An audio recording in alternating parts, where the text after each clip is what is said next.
খবর পড়ছি এখন সংবাদ 24 নিউজ রুম থেকে। আমি সিনথিয়া। আগামীকাল থেকে টাইফয়েড টিকাদান কার্যক্রম শুরু হচ্ছে। আফজাল হোসেন জয়, বান্দরবান প্রতিনিধি। বান্দরবানের লামা উপজেলা স্বাস্থ্য কমপ্লেক্সের উদ্যোগে আগামীকাল থেকে মাসব্যাপী টাইফয়েড টিকা দেয়া কার্যক্রম শুরু হচ্ছে। আগামীকাল রবিবার 12 অক্টোবর 2025 সকাল 9:30টায় লামার নুনারবিল সরকারি মডেল প্রাথমিক বিদ্যালয়ে টিকাদান কার্যক্রমের শুভ উদ্বোধন করা হবে। টাইফয়েড টিকাদান ক্যাম্পেইন 2025 মাসব্যাপী চলবে।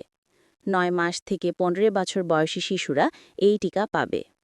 স্কুল পর্যায়ে 10 দিন ধরে 194টি কেন্দ্রে 25,796 জন শিশুকে টিকা দেয়া হবে।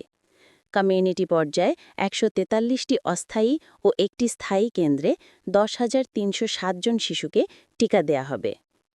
লামা উপজেলা স্বাস্থ্য কর্মকর্তা ডাক্তার গোলাম মোস্তফা নাদিম জানান, লামা উপজেলায় সর্বমোট 36,103 জন শিশুকে টাইফয়েড টিকা দেওয়ার প্রস্তুতি সম্পন্ন হয়েছে। এই টিকার কোনো পার্শ্ব প্রতিক্রিয়া নেই। আমাদের আজকের সুস্থ শিশুই আগামী দিনের ভবিষ্যৎ। তাই টাইফয়েড থেকে রক্ষা পেতে আপনার শিশুকে 1 ডোজ টাইফয়েড টিকা প্রদান করুন এবং টাইফয়েড থেকে রক্ষা পান। সবাইকে আন্তরিক ধন্যবাদ এবং আসসালামু আলাইকুম।